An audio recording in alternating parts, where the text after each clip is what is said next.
Hello ಸ್ನೇಹಿತರೆ, welcome back. ತುಂಬಾ ಧನ್ಯವಾದಗಳು ಸ್ನೇಹಿತರೆ, ನೀವು ಈ ವಿಡಿಯೋನ ನೋಡ್ತಿರೋದಕ್ಕೆ ಹಾಗೂ ಸಬ್ಸ್ಕ್ರೈಬ್ ಸಹ ಮಾಡಿರೋದಕ್ಕೆ. ಹೀಗೆ ಒಳ್ಳೆ ಲರ್ನಿಂಗ್ ಕಂಟೆಂಟ್ ಮಾಡೋದಕ್ಕೆ ನಾನು ಪ್ರಯತ್ನ ಪಡ್ತೀನಿ. ದಯವಿಟ್ಟು ಪ್ರೋತ್ಸಾಹಿಸಿ.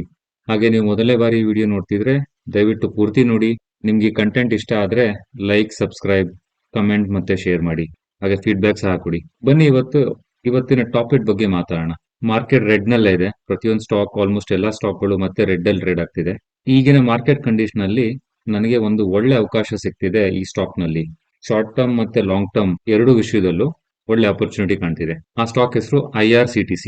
ಬನ್ನಿ ಆ ಸ್ಟಾಕ್ ಬಗ್ಗೆ ಮಾತಾಡೋಣ ಇವಾಗ. IRCTC ಬಂದು ಮೋನೋಪಾಲಿ ಕಂಪ್ನಿ. ಅಂದ್ರೆ ಇದಕ್ಕೆ ಯಾರು ಕಾಂಪಿಟೇಟರ್ ಇಲ್ಲ.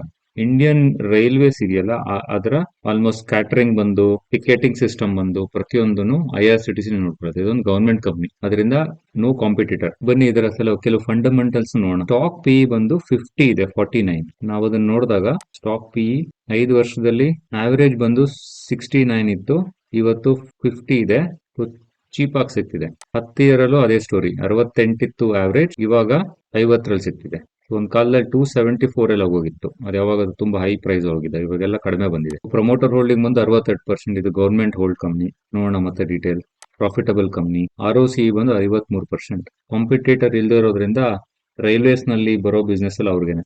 ಒಳ್ಳೆ ROCE. ಸಾಲ ಬಂದು 42 ಕೋಟಿ, ತುಂಬಾ ಕಡಿಮೆ. ಅವರು ಪ್ರಾಫಿಟ್ ಜನರೇಟ್ ಮಾಡೋದು ಕಂಪೇರ್ ಮಾಡಿದ್ರೆ ನಥಿಂಗ್. ಕ್ವಿಕ್ ಆಗಿ ಕ್ವಾರ್ಟರ್ಲಿ ರಿಸಲ್ಟ್ಸ್ ಬಂದಾಗ ಸೇಲ್ಸ್ ಕಂಟಿನ್ಯೂಸ್ ಆಗಿ ಇಂಪ್ರೂವ್ ಆಗ್ತಿದೆ, which is very good sign. Net profit ಬಂದು ಇನ್ಕ್ರೀಸ್ ಆಗ್ತಿದೆ. ಕೆಲವು ಲಾಸ್ಟ್ ಕ್ವಾರ್ಟರ್ಸ್ ನಲ್ಲಿ ಆಲ್ಮೋಸ್ಟ್ ಸೇಮ್ ಇದೆ, but which is very good. Profit and loss ಬಂದಾಗ ಸೇಲ್ಸ್ ಕಂಟಿನ್ಯೂಸ್ ಆಗಿ ಇಂಪ್ರೂವ್ ಆಗ್ತಿದೆ. ಲಾಸ್ಟ್ 2 ವರ್ಷದಲ್ಲಿ ತುಂಬಾ ಜಾಸ್ತಿನೇ ಆಗಿದೆ. ನೆಟ್ ಪ್ರಾಫಿಟ್ ಬಂದಾಗ ಕಂಟಿನ್ಯೂಸ್ ಆಗಿ ಇನ್ಕ್ರೀಸ್ ಆಗ್ತಿದೆ. ಈಗಿನ ಲೇಟೆಸ್ಟ್ ಬಂದು ಹೈಯೆಸ್ಟ್. ಬ್ಯಾಲೆನ್ಸ್ ಶೀಟ್ ಬಂದಾಗ ಇಕ್ವಿಟಿ ಕ್ಯಾಪಿಟಲ್ 2019ರಿಂದ ಡೈಲ್ಯೂಟ್ ಆಗಿಲ್ಲ. ಅಂದ್ರೆ ಅವರು ಕಂಪನಿ ಓನರ್ಸ್, ಗವರ್ಮೆಂಟ್ ಬಂದು ಸೆಲ್ ಮಾಡಿಲ್ಲ ಸ್ಟಾಕ್ಸ್ ನ, which is good sign. Reserves ಬಂದು ಕಂಟಿನ್ಯೂಸ್ ಆಗಿ ಇನ್ಕ್ರೀಸ್ ಆಗ್ತಿದೆ. ಈಗಿರೋದಂತೂ ತುಂಬಾ ಹೈಯೆಸ್ಟ್. ಬಾರೋಯಿಂಗ್ಸ್ ಅಂದ್ರೆ ಸಾಲ ಬರೀ 42 ಕೋಟಿ, ವಿಚ್ ಇಸ್ ನಥಿಂಗ್. CWIP ಈಗ ನೋಡಿ, CWIP ಬಂದು 466 ಕೋಟಿ. ಅಂದ್ರೆ ತಮ್ಮ ಬಿಸ್ನೆಸ್ ನ ಇಂಪ್ರೂವ್ ಮಾಡ್ಕೊಳ್ಳೋದಕ್ಕೆ, ಎಕ್ಸ್ಪ್ಯಾಂಡ್ ಮಾಡೋದಕ್ಕೆ ತುಂಬಾ ಇನ್ವೆಸ್ಟ್ ಮಾಡ್ತಿದ್ದಾರೆ, ವಿಚ್ ಇಸ್ ಗುಡ್. ಯಾವಾಗ ಇದು ಕಂಪ್ಲೀಟ್ ಆಗುತ್ತೋ ಇದು ಫಿಕ್ಸ್ಡ್ ಅಸೆಟ್ ಅಲ್ಲಿ ಹೋಗುತ್ತೆ, ಮತ್ತೆ ಕಂಪನಿ ಪ್ರಾಫಿಟ್ ಸೇಲ್ಸ್ ನಲ್ಲಿ ಕನ್ವರ್ಟ್ ಆಗುತ್ತೆ. ಇನ್ವೆಸ್ಟರ್ಸ್ ಬಂದಾಗ ಪ್ರಮೋಟರ್ಸ್ 62. ಪ್ರಮೋಟರ್ಸ್ ಬಂದು ಗವರ್ಮೆಂಟ್ ಪ್ರೆಸಿಡೆಂಟ್ ಅವ್ರ ಹೆಸರಲ್ಲಿ ಇರುತ್ತೆ ಇದು. FIIs ಬಂದು 7.455, ಆಲ್ಮೋಸ್ಟ್ ಸೇಮ್ ಇದೆ ಲಾಸ್ಟ್ ಫ್ಯೂ ಕ್ವಾರ್ಟರ್ಸ್ ಅಲ್ಲಿ. DIS ಡೊಮೆಸ್ಟಿಕ್ ಇನ್ವೆಸ್ಟರ್ಸ್ 5% ಇಂದ ಶುರುವಾಗಿ ಇವತ್ತು 14% ಇದ್ದಾರೆ, which is very good. Public ಬಂದು 16%, 16.5, ವಿಚ್ ಇಸ್ ಓಕೆ. ಫಂಡಮೆಂಟಲ್ಸ್ ಬಂದು ಕಂಪ್ನಿ ಸೂಪರ್ ಆಗಿದೆ. ಇದು ಮೊನೋಪೊಲಿ ಆಗಿರೋದ್ರಿಂದ ಅದು ಗ್ರೋತೇ ಇರುತ್ತೆ. ಚಾರ್ಟ್ ಪ್ಯಾಟರ್ನ್ ನೋಡೋಣ ಬನ್ನಿ. ಚಾರ್ಟ್ ಪ್ಯಾಟರ್ನ್ ಬಂದಾಗ ಇದೊಂದು ಡೈಲಿ ಕ್ಯಾಂಡಲ್ಸ್ಟಿಕ್ ಪ್ಯಾಟರ್ನ್ ನಾನು ಯೂಸ್ ಮಾಡ್ತೀನಿ. ನಾನು ಸ್ವಿಂಗ್ ಟ್ರೇಡಿಂಗ್ ಮಾಡ್ಬೇಕಂದ್ರೆ ಇಲ್ಲೊಂದು ಕಂಟಿನ್ಯೂಸ್ ಗ್ರೋತ್ ಇತ್ತು, ಅದಾದ್ಮೇಲೆ ಇಲ್ಲಿಂದ ಸ್ಟಾಕ್ ಬೀಳೋದಕ್ಕೆ ಶುರುವಾಗಿದೆ. ರೆಸಿಸ್ಟೆನ್ಸ್ ಮತ್ತೆ ಸಪೋರ್ಟ್ ಮಾರ್ಕ್ ಮಾಡಿದ್ರೆ ಇದು ರೆಸಿಸ್ಟೆನ್ಸ್, ಪ್ರೀವಿಯಸ್ ಹೈ, ಇದೊಂದು ಸಪೋರ್ಟ್. ಈ ಸ್ಟಾಕ್ ಒಂದು ಒಳ್ಳೆ ಬುಲ್ಲಿಶ್ ಚಾರ್ಟ್ ಪ್ಯಾಟರ್ನ್ ಫಾರ್ಮ್ ಮಾಡ್ತಿದೆ. ಇದು ನೋಡಿದ್ರೆ ಇದನ್ನ ಕಪ್ ವಿತ್ ಹ್ಯಾಂಡಲ್ ಅಂತ ಕರೀತಾರೆ. ಸೊ ಸ್ಟಾಕ್ ಏನ್ ಮಾಡುತ್ತೆ, ಈ ರೀತಿ ಹೋಗುತ್ತೆ ಮೇಲೆ ಮೋಸ್ಟ್ ಪ್ರಾಬಬ್ಲಿ. ಸೊ ನನಗೆ ಏನಕ್ಕೆ ಈ ಸ್ಟಾಕ್ ಇಂಟ್ರೆಸ್ಟ್ ಆಯ್ತು ಅಂದ್ರೆ, ಈಗ ನೋಡಿ ಇದು ಈ ಪ್ಯಾಟರ್ನ್ ಮಾಡಿರೋದ್ರಿಂದ ಇದೊಂದು ಹ್ಯಾಂಡಲ್ ಮಾಡೋದು ಅಂತ ಹೇಳ್ತಾರೆ. ಸೊ ಮೋಸ್ಟ್ ಪ್ರಾಬಬ್ಲಿ ಇದು ಈ ರೀತಿನೇ ರಿಕವರ್ ಆಗುತ್ತೆ. ಇದೊಂದು ಬುಲ್ಲಿಶ್ ಚಾರ್ಟ್ ಪ್ಯಾಟರ್ನ್. ಇದರ ಅರ್ಥ after consolidation the stock price will go up. ಹಾಗಿದ್ರೆ ಇದರ ಟಾರ್ಗೆಟ್ ಏನು? ಈಗೇನ್ ಫ್ರೆಂಡ್ಸ್, ಇದೊಂದು ಎಜುಕೇಶನಲ್ ವಿಡಿಯೋ ಅಷ್ಟೇ. ಇದೊಂದು ಬೈ ಅಥವಾ ಸೆಲ್ ರೆಕಮೆಂಡೇಶನ್ ಅಲ್ಲ. ನಾನು ಹೇಗೆ ಅನಾಲಿಸಿಸ್ ಮಾಡ್ತೀನಿ ಅಂತ ತೋರಿಸ್ತಾ ಇದ್ದೀನಿ. ದಯವಿಟ್ಟು ನೀವು ನಿಮ್ಮ ಓನ್ ಅನಾಲಿಸಿಸ್ ಮಾಡಿ ನೀವು ಡಿಸಿಷನ್ ತಗೊಳ್ಳಿ, ಬೈ ಅಥವಾ ಸೆಲ್ಲಿಂಗ್. ಸೊ ಈ ತರ ಚಾರ್ಟ್ ಪ್ಯಾಟರ್ನ್ ಅಲ್ಲಿ ಏನಾಗುತ್ತೆ ಇವಾಗ, ಈಗ ಸದ್ಯಕ್ಕೆ ಆಸ್ ಆಫ್ ನಾವು ನೋಡೋಣ ಟಾಪ್ ಇಂದ ಎಷ್ಟು ಪರ್ಸೆಂಟ್ ಕೆಳಗೆ ಬಿದ್ದಿದೆ. ಟಾಪ್ ಇಂದ 30% ಕೆಳಗೆ ಬಿದ್ದಿದೆ.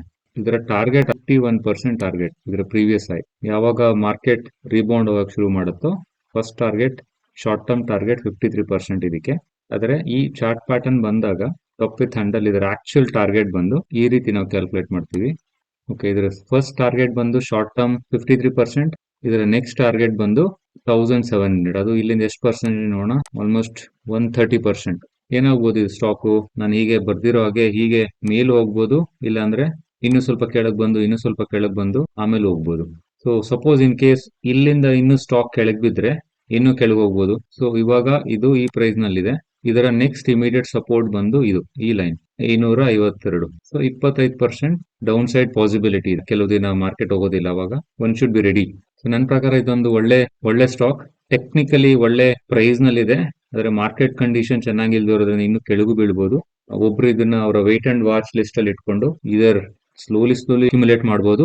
ಇಲ್ಲಾಂದ್ರೆ ಏನ್ ಇನ್ವೆಸ್ಟ್ ಮಾಡ್ಬೇಕು ಅನ್ಕೊಂಡಿರ್ತಾರೋ ಅಮೌಂಟ್ ನಲ್ಲಿ ಒಂದು 30% ಇನ್ವೆಸ್ಟ್ ಮಾಡ್ಬೋದು. ಇನ್ನೊಂದು 30%, ಇನ್ನೊಂದು 10% ಬಿದ್ದಾಗ, ಇನ್ನೊಂದು ಉಳಿದ ಅಮೌಂಟ್ ಇನ್ನೊಂದು ಈ ಸಪೋರ್ಟ್ ಝೋನ್ ಬಂದಾಗ ಬೈ ಮಾಡ್ಬೋದು. ಆ ರೀತಿ ಅಪ್ರೋಚ್ ಫಾಲೋ ಮಾಡ್ಬೋದು. ಯಾಕಂದ್ರೆ ಸ್ಟಾಕ್ ಮಾರ್ಕೆಟ್ ಯಾವಾಗ ಮೇಲ್ ಹೋಗುತ್ತೆ ಕೆಳಗೆ ಹೋಗುತ್ತೆ ಹೇಳಕ್ ಆಗೋದಿಲ್ಲ. One can only wait. ಆದ್ರೆ ಪೇಷನ್ಸ್ ಇದ್ದು ಸ್ಲೋಲಿ ಅಕ್ಯುಮುಲೇಟ್ ಮಾಡಿ ಇನ್ವೆಸ್ಟ್ ಮಾಡಿದ್ರೆ ಒಳ್ಳೆ ಗ್ರೋತ್ ಇರುತ್ತೆ. Again thank you friends. ಇದೊಂದು ಎಜುಕೇಶನಲ್ ವಿಡಿಯೋ. ಇದು ಬೈ ಅಥವಾ ಸೆಲ್ ರೆಕಮೆಂಡೇಶನ್ ಅಲ್ಲ. ದಯವಿಟ್ಟು ನಿಮ್ಮ ಓನ್ ಅನಾಲಿಸಿಸ್ ಮಾಡಿ. ಮತ್ತೆ ಇನ್ನೊಂದು ಲರ್ನಿಂಗ್ ವಿಡಿಯೋ ಜೊತೆ ಸಿಗೋಣ. ಅಲ್ಲಿವರೆಗೂ ಥ್ಯಾಂಕ್ ಯು. Bye friends.